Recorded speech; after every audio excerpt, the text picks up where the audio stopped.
Welcome to the Grow Renaissance podcast. Let's nourish the world.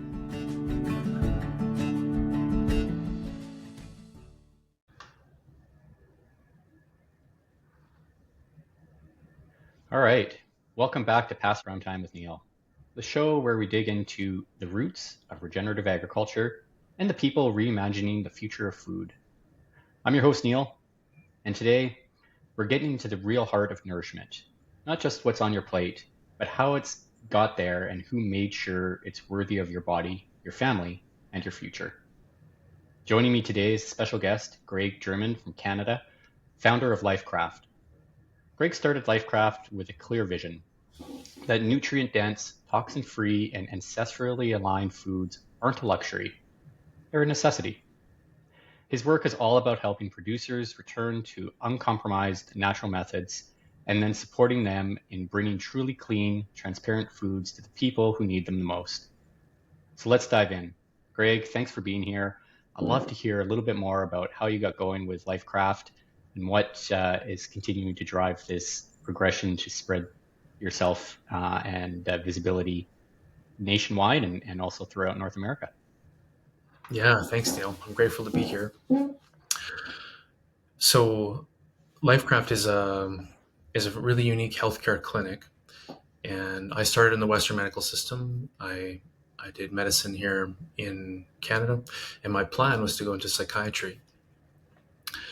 And along the way, as I began entering practice, I started to feel different from my colleagues. I started to feel like the standards of care we were given in school and the pharmaceutical model that we had, it was not delivering in the ways that we were kind of told it would. And I felt like I was the only one seeing that. And when I asked questions, I was told, usually politely, that we don't ask those questions. And the kind of person I am, that makes me crave answers more.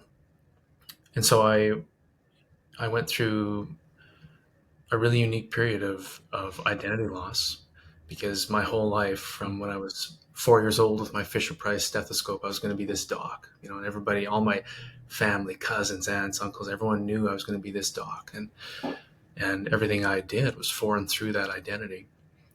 And here I am now, about to begin doing the thing I thought I was going to spend my whole life doing, and I felt so out of place there. I felt like such a massive misalignment. And leaving that was hard, and the universe conspired to help me. And so I had a few big shifts in my life that made it impossible for me to stay in Western medicine, in that Western paradigm. And so I surrendered to that. And what we have at Lifecraft today is the result of 20 years of evolution, of unique healing tools that are the result of me beginning with what I learned in psychiatry and all of the acute trauma care that I was trained in, and then allowing that to evolve, taking on more nuanced and more esoteric, more energetic, but also safer, gentler, and more profoundly effective forms of guiding the human being to true health, true wellness. And as we've pursued that North Star, the truths of human wellness and the ability of the human body to accomplish miraculous healing far beyond what our Western medical system can do. As we've pursued that, we have, without intention, moved away from the Western medical system. So Lifecraft today exists outside of our typical healthcare system. I no longer hold any licenses to prescribe anything, and our care is almost completely done outside of health insurance. We have really, really, really high success rates, over 90%, often from a single session. And this is for everything from addiction, anxiety, depression, complex PTSD. We do a lot of work with veterans and first responders. And the nutrition side of things that you used in the opener there, that came along a little bit later. About 8-9 years ago, we could see in our clinics that when people's nutrition is jacked up, when they're either nutritionally deficient by not eating enough of the right foods that we need as human beings, or they're in a state of chronic inflammation from eating too many of the wrong foods. In either case, there's a ceiling on our mental health. There's a ceiling on our ability to regulate mood, to experience grounded vitality, safety.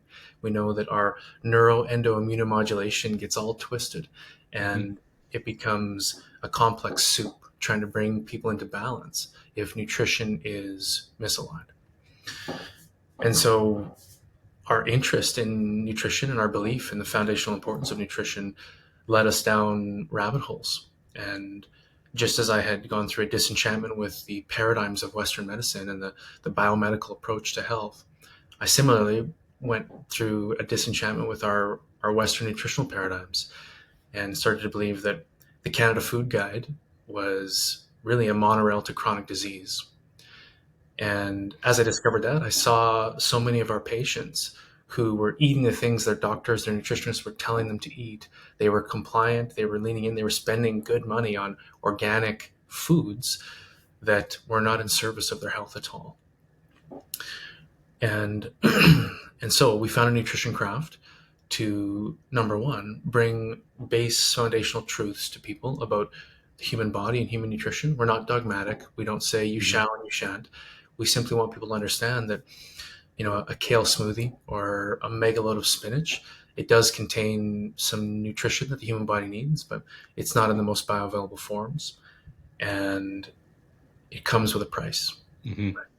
There are plant toxins meant to dissuade predation. That plant is trying to keep you from eating it, and it does so quite effectively. And so we help people understand that some estimates, as high as 85% of the chronic disease in our Western world actually comes from plant foods, and that's a shocker to people. That's like telling people the sky is red. Mm-hmm. And I'm not talking about glyphosate. I'm talking about natural plant alkaloids, right? So we share information with people, and we offer food. We've come to believe that what you eat is very important, but as important as what you eat is what your food ate. Yeah.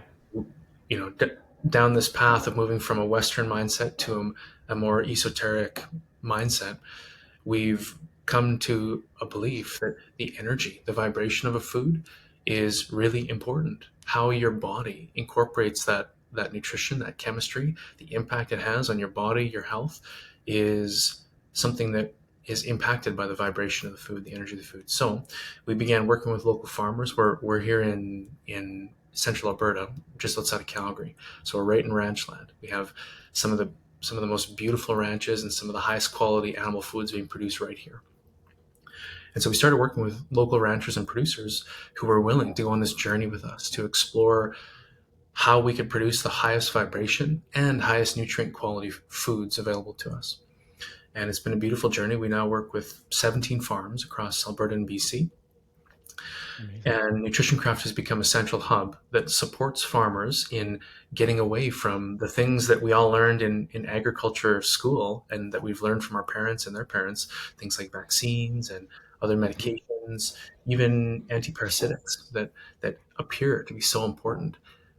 When we change our paradigm and when we change the way we're raising animals, the vibration shifts, and it's been a beautiful experiment. So we at NutritionCraft, we buy bulk from all of our producers: pork, beef, bison, lamb, goat, meat birds, laying hens, raw milk, and we bring it all into our central facilities. We do everything nose to tail. So we utilize every piece of every animal. The organs go into capsules as supplements or into our tubulars, so sausages and pepperoni. We make bone broth from the bones. The fat gets used, either made into soaps, balms, cosmetics, or used in our sausages or in our pemmican. We make jerky. We have a freeze dryer. So we do organic freeze-dried fruit and freeze-dried raw dairy. So we have a wide variety of really, really healthy, high vibration products, foods, all the highest vibration you can get, the purest forms. Everything is ancestrally fed. So for all of our ruminants, that means grass only. For our pigs, it's an ancestrally consistent monogastric diet for them. Typically, they're forest grazed and sometimes supplemented with a little bit of milk. So we're providing food to our community and a unique form of mental health care. And we found that the two go together very, very well. We found that our clinical outcomes improve when people become intentional with their nutrition, and they begin to ask their body what's in highest service. Amazing. That's a wonderful journey, and I'm so glad that you embarked on it, and that our paths have crossed, and that you're doing the amazing work that you're doing. One of the questions I had was around your engagement with the farmers and ranchers. As most know on the podcast, I have a background in agriculture, and I talk to a lot of farmers and ranchers throughout North America. But specifically, as you've engaged with them to raise their proteins in a more effective way, some people label that regenerative, some people label that sustainable. How's the acceptance been in that journey, in that dialogue? I speak to a lot of farmers, and I guess to lay the context, that initially are very hesitant because the bottom line is going to be affected. So they love the outcomes that we're talking about, but getting there is a journey, and probably the hardest journey between the head and heart to make those shifts. But I'd be interested to hear your thoughts on that journey and how you engage with those ranchers. Yeah, what a beautiful question, Neil. Well, the first thing that has to be said is I've never been a farmer myself, but I know many personally, and most people don't know how hard farming is. Most people don't know what it's like to essentially risk your entire life every year with that crop on the ground, that herd on the ground. It is an incredibly difficult profession. It can be profoundly rewarding and beautiful, but I have the highest respect for farmers. And the way every single farmer I know, without exception, loves their family, they love their land, they love our communities. They're a part of a system that's been in evolution for a long time. They're doing things in the best ways they know how. Most farmers get paid by the pound. So a minute ago, you were talking about doing things in effective ways. For most farmers, effective ways are ways that make that animal the heaviest possible. So step one in all of our correspondence with any new farmer is witnessing them, honoring them, seeing them, right, appreciating them, and they deserve that, right? I'm really passionate about that part of it. Just some of the most beautiful people in the world are the ones farming. And you're right that to go from a more typical commercial farming arrangement where you're vaccinating, you have medication protocols and anti-thalamitic and anti-parasitic protocols, and you're finishing with grain, to go from that to getting rid of basically everything I just said there, that's a huge chasm to cross, and it can feel very, very risky for farmers. And so what we did and what we continue to do with any new farmer is we agree on a per pound price before we begin anything. And we guarantee that we will buy every gram of meat from that farmer at that price in the fall or whenever harvest is coming. And now we've taken away, they don't have to worry about taking things to auction. They don't have to worry about their animals weighing less and then them earning less, because the price that we give them is a very fair price. Another thing that has to be said is that NutritionCraft is zero profit. We are a central hub that is a logistical connector between farmers who are willing to begin the journey towards higher vibration, higher quality foods, and a community that's asking for that. That's all NutritionCraft is. Would you call that a decentralized model? Yes, I would. Yeah, and it's not completely decentralized because I still have quite a bit of creative control, if I'm being honest, right? But I've intentionally not purchased animals. I've intentionally not hired staff that are kill and chill teams and butchers and so on, because we've intentionally supported people in the community that are doing that, and we've paid them their premium price. When we first founded NutritionCraft, we knew a lot of ranchers that were struggling, and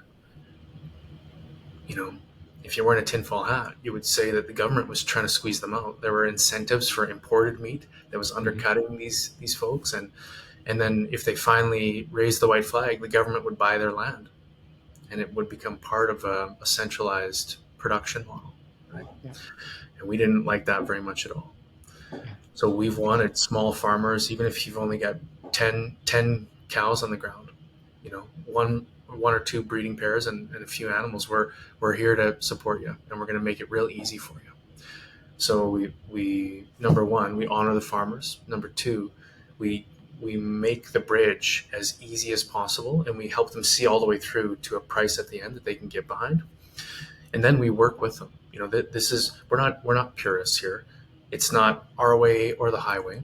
Mm-hmm. We want to support people who are raising animals who want to be on the path. So we'll start with you where you are, and we'll help you understand how when you change your paddocks a bit, when you change your system just a little bit, vaccines are not required, and you're not losing calves. You're not getting blackleg. You're not getting having things go wrong with your animals. We can also start to show you how, with certain nutrient-rich grasses, by shifting when you calf and when you harvest in the year, by leaving animals on the boob for longer. We've left calves on the boob for a year, and we have some really high nutrient density grasses, some clover, some alfalfa, timothy vines that we can keep heifers producing milk for an entire year and stay very healthy themselves. And now we have a beautifully raised steer from a completely clean, natural, grass-fed mama. And it's just beautiful, beautiful food. We will favor species of cows that really thrive on grass. So we do a lot of Highland, we do Speckled Park, some Lings. They just have a bit higher feed efficiency, and they're a bit hardier through the winter. So for that one winter where we have them coming through, if they haven't stayed on the boob, then it's easier for us to keep them from losing weight. Right? I think that's so wonderful that you have that approach. First of all, caring for the human, allowing them to be heard. So a lot of the work you do outside of the nutrition of the protein, with farmers, thank you for that. One of the messages that I try to carry forth in everything that we're doing over at Grow is one of the negative impacts that farmers face is this unfortunate high level of suicide, and that's the mental health that sort of leads to some negative outcomes. And so the more we can focus on supporting that mental health journey so that they continue to make the choices that they need to make for themselves and their families and their communities, and then the broader, global community at large, just a more joyful experience, the better we all are. And that goes into how you're raising those animals. So that frequency and vibration, something I very much lean into and appreciate. And it's something that I think is gaining more conversation, though still fairly new in its discussion in sort of mainstream agriculture, particularly around raising protein, this energy and frequency. You talk about nutrient density. Do you do any nutrient density testing? Are you working with groups that are, demonstrating that how you're raising, or your ranchers in your community and the farmers you're supporting, maybe you could explain a little bit around that and how you qualify some of the nutrient benefits that come out of those proteins. Yeah, great question. Yeah. Much of my conclusions around the nutritional benefits of ancestrally fed animals comes from the data that's out there. We have done a little bit of testing on our own animals, and that was actually we got into that because we were testing cows for A2 genes, because all of our raw milk is A2. Yep. And when we established workflows for testing their genetics and testing their milk for the ratios of A1, A2 protein, we then saw an avenue for testing other things, micronutrition, which is very difficult to get a qualitative assay on. And that's actually one of the reasons that I'm interested in Grow, because it's an opportunity for us to aggregate data and really drive meaningful conclusions from data and parse it in meaningful ways. So the way that a blockchain can accumulate data allows us to eliminate bias, eliminate artifacts that we don't want in the data. And that's a really, really unique thing. Amazing. Very powerful for all of us, right? Because for all of us in this industry, we can when we have data we can speak to, it goes a very long way, of course. And And I always talk about the fact that it needs to be the good, ugly, warts and all, right? Like Hmm. we need the data to tell us the great stories that are coming out of the good work that we're doing, but we also need to identify the things that aren't working so well, Right. as opposed to, there's this old adage.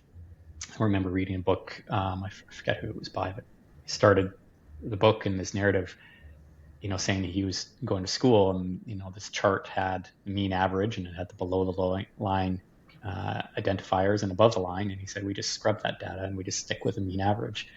And we find that today in terms of how we qualify food and, Hmm. what is healthy, what isn't, working with regulatory parties. And so being able to identify the outliers and really focusing on making sure that, we're looking at the whole spectrum of data can Hmm. really give us some true conversation starters, or at least, as I like to say, flip the conversation and how we're having dialogue around what is nutritious food, wholesome food, and what do we need to do to continue to uh, amplify the messaging and the processes that are going to continue to feed us healthily, but also the animals that we're raising. I love it. And Neil, data. If you paid close attention during the pandemic and the things we've had happen recently, you know that data is really just a tool. It can be used for anything, and responsibly stewarding data is so important. It's what the people of this earth deserve, and Mm-hmm. that's another thing I love about Grow is that we're going to have the raw data. Most people don't know this, but your peer-reviewed study, that data has been cooked and twisted a few ways before it even got to peer review. Mm-hmm. And I can tell you that from firsthand experience from my time in medical research. That's systemic, right? Mm-hmm. We aren't trying to sell a product here. We're in pursuit of something for our kids and our families. We're in pursuit of the truth, whatever that is. And so we want the truth. We want the data to tell us the truth. And that's something that is really exciting to me, coming into Amazing. Grow. Yeah. Yeah, Yeah. that's fantastic. Maybe you can share. I brought up the term regenerative. I know it's a term that just has some different perspectives on it, but I'd love to hear your views on it, not necessarily to define it, but how does it resonate with you, and what does that word mean as it gets floated across your desk Mhm. in your conversations? Yeah. Yeah. A couple things. One is we no longer support farmers raising animals that don't thrive here. So the Cornish game hen is an example. Mm-hmm. You can't raise them here. They won't.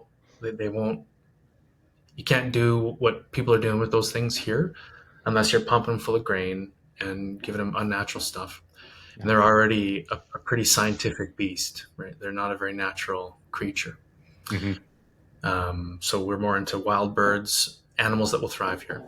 Lambs, for instance, lamb is tricky. If Mm-hmm. you're not giving your pregnant ewes grain, they will abort, um, and that's because those are not Rocky Mountain sheep, right? Yeah. Those are sheep from the steppes of Scotland Yeah. who evolved in that place, and so we're very, very careful with the animals we support. We've really found ourselves moving into bison. We do a ton of bison now because they are so hardy, so tough. Raising a bison without vaccines and any human intervention in calving or anything is pretty easy. Bison are hard to raise because they're mean and they're big. Uh, and if you feed them only grass, they're meaner, right? If you feed bison oats or grain, they really mellow out a lot, Yeah. which is one reason why some ranchers do it, and I totally get it. But regenerative for us means just being honest about the land that we live on. This is beautiful, fertile land, but it's not Yeah. land for everything. We wouldn't be able to raise a tiger here, That's right? right. So we don't have tigers in our program. So one regenerative piece is having animals that can be a natural part of an ecosystem. That's an important starting point, because if you're trying to do truly regenerative agriculture where everything's in cycle and inputs flow into outputs from something else, or the other way around, then you're really swimming against the current if you're trying to raise animals that aren't a part of this natural ecosystem, That's right? right. So that's step one. Step two is natural feeds. Simply by moving from grain finished or grain supplemented, in the case of our dairy cows, to Yeah. grass, we've seen changes in the carbon and nitrogen in our soils. We've also seen, and this is a little bit esoteric, so people have to humor with me, but we've seen a change in the mood of our animals. If you raise animals, you can tell when they're stressed, you can tell when they're not thriving. Absolutely. These animals they're happy. They're happy. They're beautifully. It's like they're smiling with their eyes, right? Yeah. And that to me is a part of regenerative, because regenerative really, to me, just means returning to the natural way. This earth is such a beautiful and perfect design, just like your body is. And most of our healing work and most of our animal husbandry has been removing unnatural, artificial, anthropogenic things to allow animals to thrive and people to thrive. And when that happens, it's as regenerative as possible. The earth thrives, everything thrives, right? Yeah. Yeah. I love that. I've actually been engaging in a lot more conversation around bison as of late, actually. I spent quite a bit of last week talking about bison and interacting with some different bison ranchers. So it's very interesting that you're moving in that direction. The one piece I really love, and I think this goes into the crops that we're growing as much as it is the animals that we're raising, is hyperlocalization. So really understanding the biodynamics that happen within your bioregion, and being very intentional about returning to the origin of what was raised or grown in that area. I've long held the belief that if we grow and raise food that is local to that bioregion, we're really going to create these really fun food hubs, of which we have different food types and around the world. And so as we travel, we'll get to experience bison from Canada and bison from South Dakota, which will be different and taste a little bit different. Lamb from Scotland versus lamb that's raised in other places, and that's exciting to me. And I think that goes to speak to the frequencies and the energies and how we're consuming the succulent food, right? And there's a term that always comes to mind when I eat food that's being raised, but in particular protein, in a way that is honoring the animal. I taste it differently, and I don't know if this is true for you or for anyone you've talked to, but you taste it differently, and you almost have this salacious feeling of feeling full while you're enjoying, the food that you're digesting. It isn't about consumption. It isn't about eating, a 22-ounce steak. It's about actually enjoying every morsel, but feeling really just salaciously full as you're eating, and that to me is something quite special. Yeah, I love that. We found that to be particularly true with our honey. Mm-hmm. And we've in the past bought really high quality honey from Ontario and other places, and we've that was at a period of time when we were still establishing our natural honey here, which is hard to do because you need your beehives to be at least 10 kilometers from any corn, canola, anything that's been sprayed. And we have that now, but when we transitioned from buying really high quality honey from other places to this honey, we noticed, I mean, it's anecdotal, right? And it's kind of low N number, low sample size, but we noticed a shift in what our bodies do with that, how the pollen, we use the pollen with our kids when they, if they start to get a little tickle in the throat. And so that's something, there is research out there that shows local honey as a high vibration molecule is superior. Absolutely. But you're totally right. We see that across everything. We've even seen where with elk, raising elk in areas where elk exist. So you got that part right. But if we contain them or constrain them in ways that's not natural, now they're standing in lowland areas and they're run over with liver flukes, right? Their body is in an energetic symphony with the earth in the ways that they live naturally. Yeah. And if we can't allow them to live naturally, things that the human eye can't see will shift, and it has implications. Totally.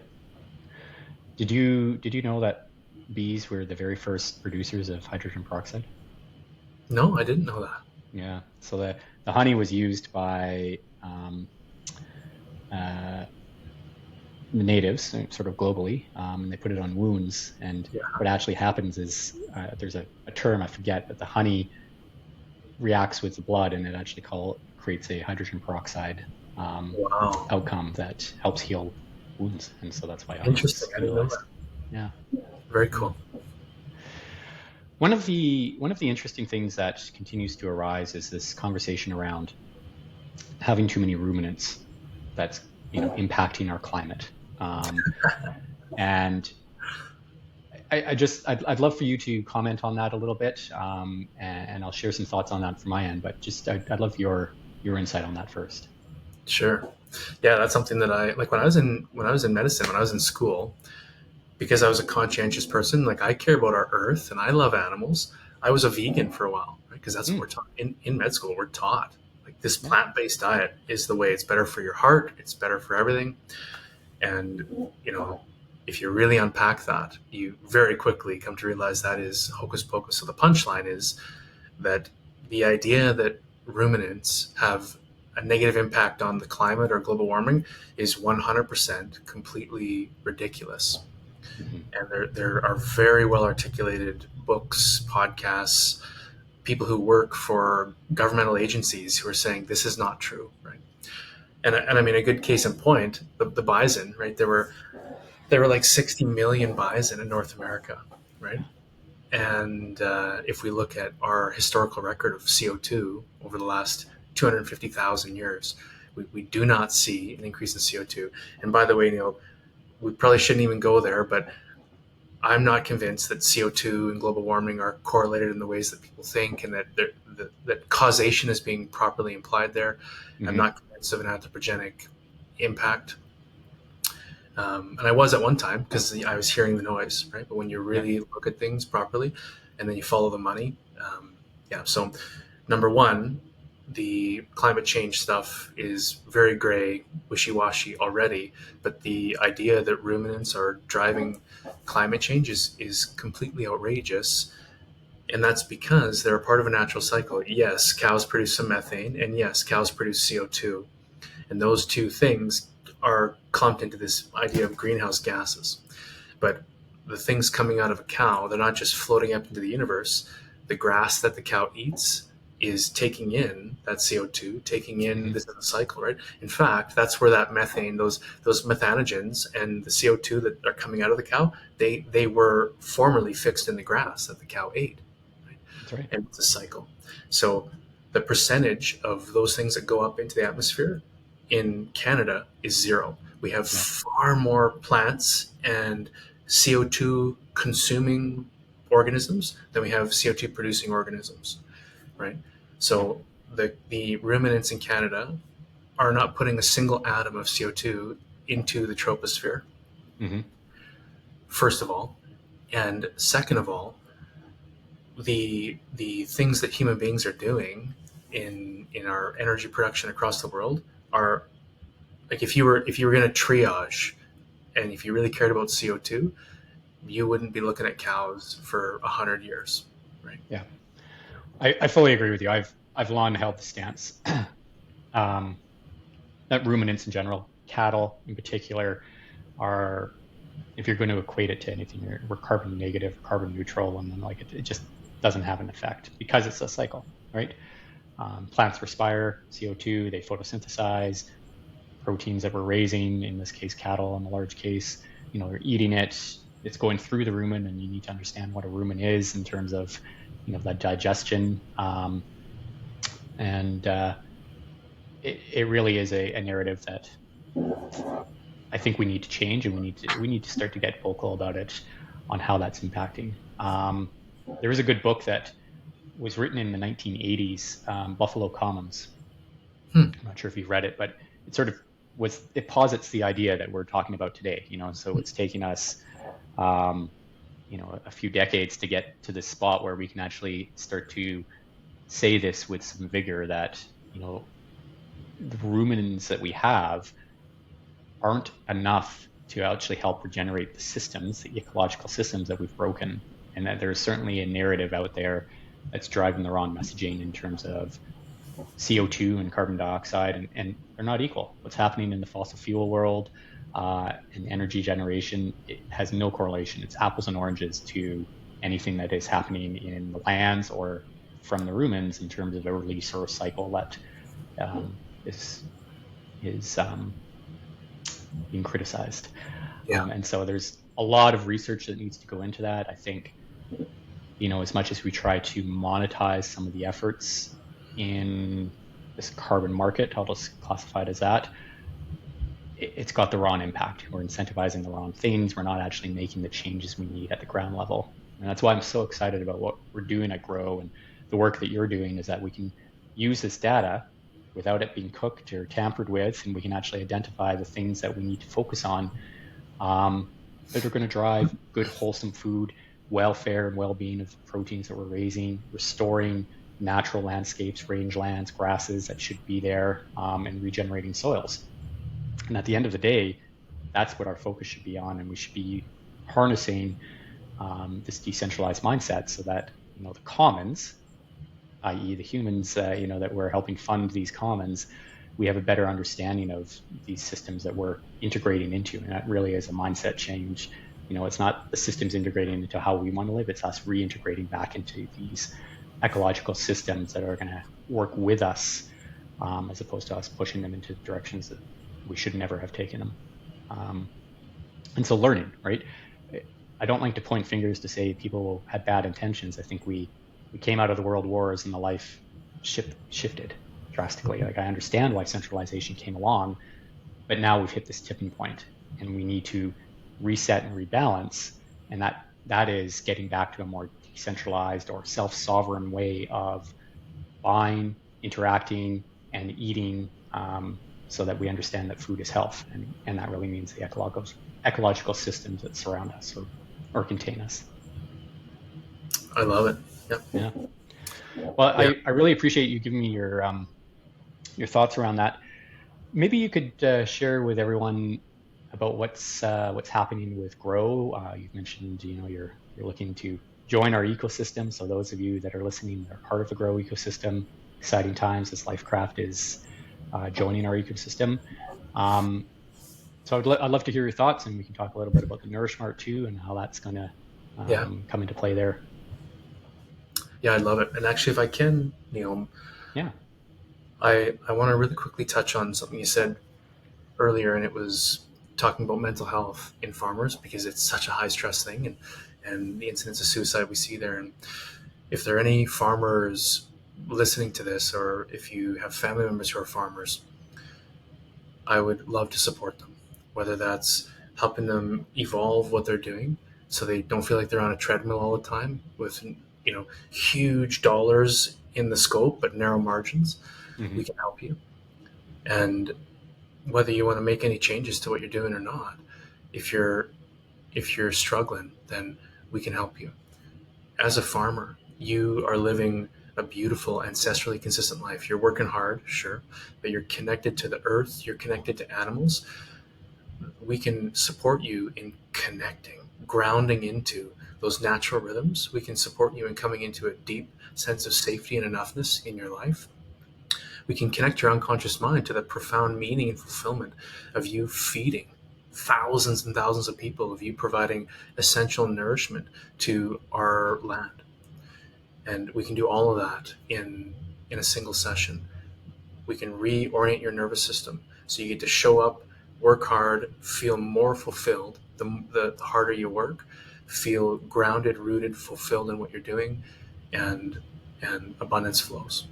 Yeah. So I want to make sure I leave a contact with you, Neil. So if there's anyone out there who feels like they're on the treadmill a bit, feels a little bit unseen by a society that has completely forgotten what it takes to raise the beautiful foods that we enjoy in this country, then I'd love to connect with you.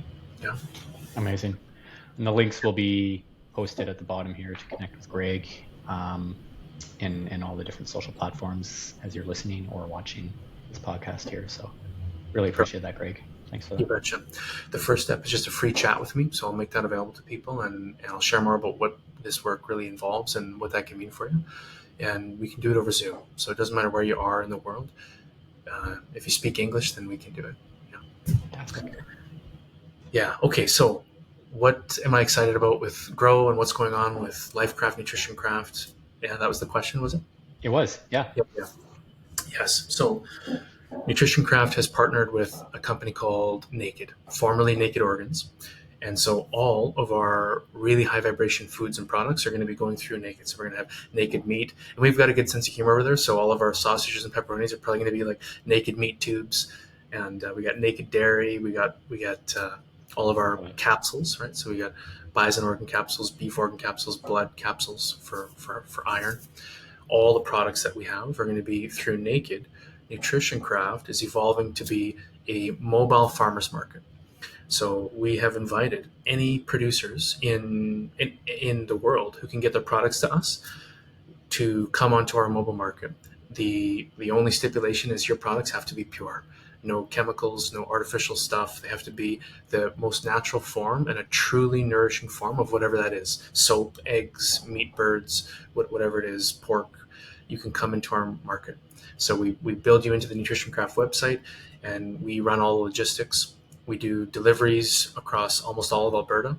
We're in the next 2 months moving into Grand Prairie, Fort St. John, and Dawson Creek, and then Fort McMurray. And with that, we'll have those areas: Edmonton area, Red Deer, Calgary, Bow Valley, and Lethbridge.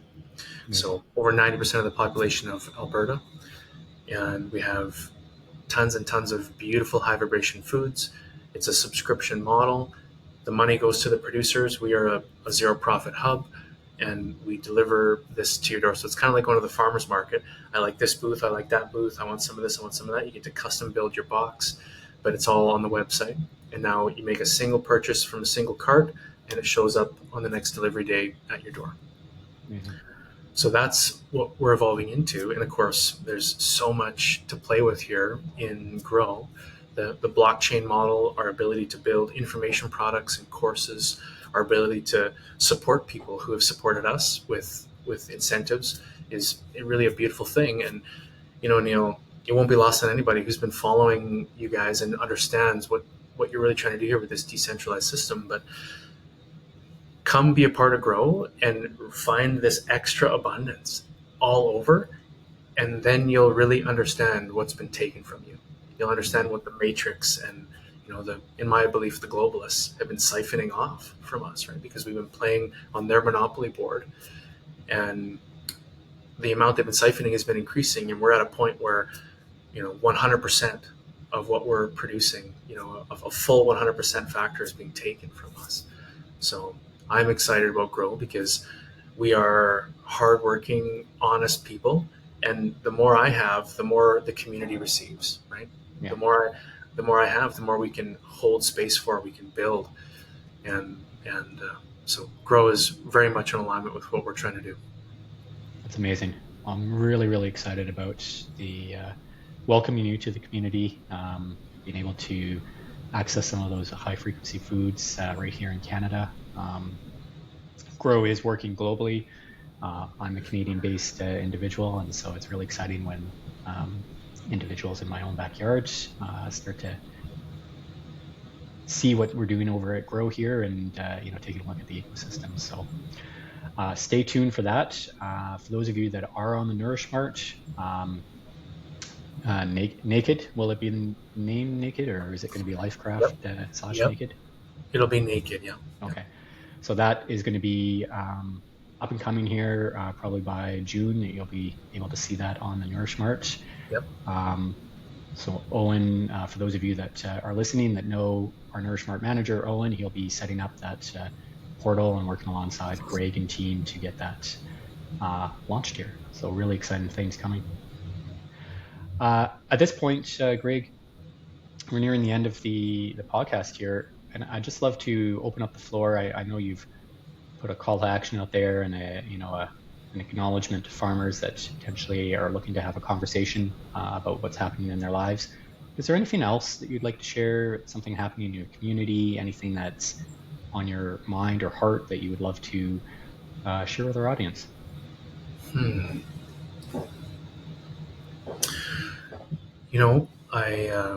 What a great question. It's a message of hope. I think that as we wake up to what's going on in the world, life can feel harder, right? It feels like we're pulling a heavier sled as we as loving, caring people come to understand the full mass of what's been done in the world, what's been going on. it's almost like we carry that burden. We carry that grief. And so if I could end up with a little message, it would be, we as people who hold this vision for the future world that our kids deserve, that is the highest expression of humanity. I'm calling you to rise, to allow what you see to inspire you, not trap you, to motivate you and help you feel like a part of something that's important, rather than feel burdened by that. Mm-hmm. And I think that perspective is available to us all, and it can sure bring us an access to a deep capacity that we all have. And I think that if those of us who see are all working together to build the world that we envision, it's a mathematical certainty that it's coming. I love that. And I think I'm going to end it right there. Sure. Message of hope. Thank you so much, Greg. All right, really Neil. appreciate your time. We'll catch you on the next episode of Pasture Prime Time with Neil. Have a great day, everyone. Thank you for listening to another episode of the Grow Renaissance podcast. Make sure you like, share, and subscribe this episode. Remember, it will take a community of us to do the best in the world and truly nourish not only ourselves, but the planet, the atmosphere, the soil, the plants, and the animals on it. So make sure you spread this message anywhere that you can.